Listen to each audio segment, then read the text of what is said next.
ఒంటరి వాడిని నేను ఏం చేయగలను?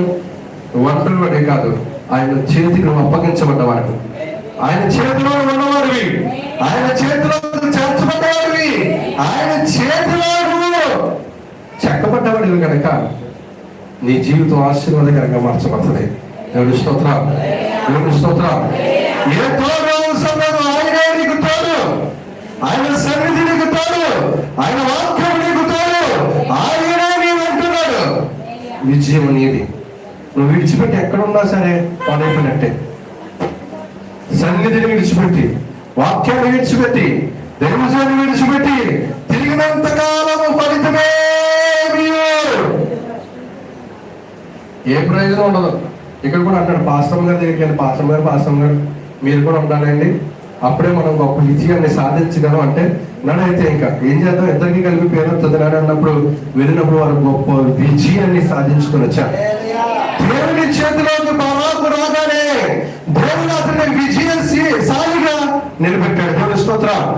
మొదటి వాడికి జనం అంటే భయం, రెండో వాడికి తోడు లేకపోతే ఎక్కడికి కదండి భయం, మూడో వాడికి ఏంటో తెలుసా సంశయం.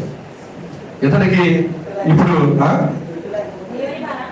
దేవుడు బలం పోయి మనుషులు చూసి భయపడుతున్నాడు. అసలు సంశయాన్ని చూస్తేనే జనంలో భయపడిపోయేవారు. ఇతడు 3 అధ్యాయాలలో చనిపోయాడు, 3 భార్యలతో ఉంటాడు.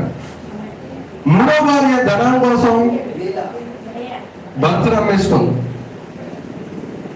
ఇతన్ని చూసి జనమంతా భయపడితే ఇప్పుడు జనాన్ని చూసి ఇతడు భయపడతాడు.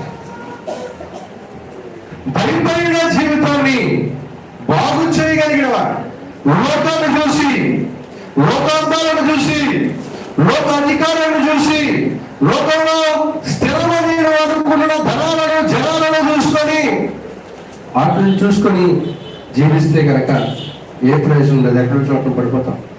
వాళ్ళు ఎప్పుడూ గొప్పని మోసం చేసేస్తారు.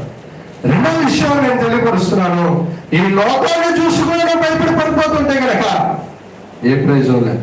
నేను ఇతడు చాలా ధైర్యవంతుడు, చాలా బలవంతుడు, ఇతడు దేవుని ఆత్మ కలిగిన వాడు, ఆత్మ అతని మీదకి దిగి వచ్చేది. ఇప్పుడు ఇతడు బలహీనుడు, ఇతడు బలము లేనివాడు, ఇతడు ఈరోజు ఏ తోడు లేక నిలుచున్నవాడు. ఇప్పుడు ఇతడు ప్రార్థన చేస్తున్నాడు. దేవుడికి 16వ అధ్యాయం 28వ వచనాన్ని, 29వ వచనాన్ని, 30వ వచనాన్ని అంటాడు, ఒక్కసారి నేను దర్శించు, ఒక్కసారి నన్ను జ్ఞాపకం చేసుకో, ఒక్కసారి నన్ను బలపరచు.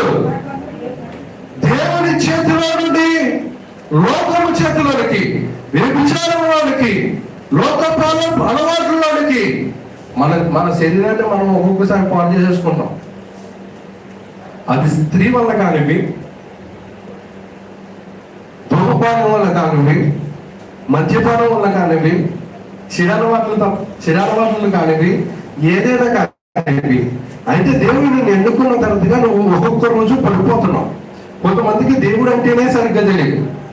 దేవుడిలో 30 ఏళ్ళు ఉన్నానండి, 20 ఏళ్ళు ఉన్నానండి, దేవుడు నాతో మాట్లాడేస్తాడు, దేవుడు నన్ను పక్కకు లాగినట్టున్నదండి, దేవుడు నా కళ్ళ ముందు ఉన్నట్టున్నాడండి, నేను నోట్లో ప్రార్థన చేస్తే నేను దర్శనం చేస్తున్నట్టుంటదండి, రాత్రి నేను దర్శనం చూశాను, పరలోకం వెళ్ళొచ్చానండి, రాత్రి నేను దేవుడితో కూర్చొని మాట్లాడానండి అని చెప్తూ ఉంటాను. మళ్ళీ పొద్దున్న లేచి కానీ ఇది చేయకూడదు, పిల్లెదురు వచ్చింది, ఈరోజు మంగళవారం, ఈరోజు అది, ఈరోజు ఇది అని చెప్తూ ఉంటారు. నాకు తెలియగలుగుతాను, పెదవ మీద నువ్వు చేసిన ప్రతిదీ ప్రయోజనం లేనిది, హృదయంతో చేసిన ప్రతిదీ ఆశీర్వాదకరమైనది. చెప్పలేదు.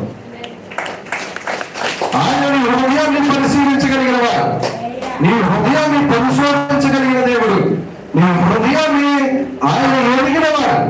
నువ్వు పెదాలతో చేస్తే సరిపోదు. అబ్రహాము లోటు జీవితాన్ని చూస్తే అబ్రహాము 18వ అధ్యాయంలో వంగి ప్రార్థన చేశాడు, లోతు సాష్టాంగ నమస్కారం చేశాడు.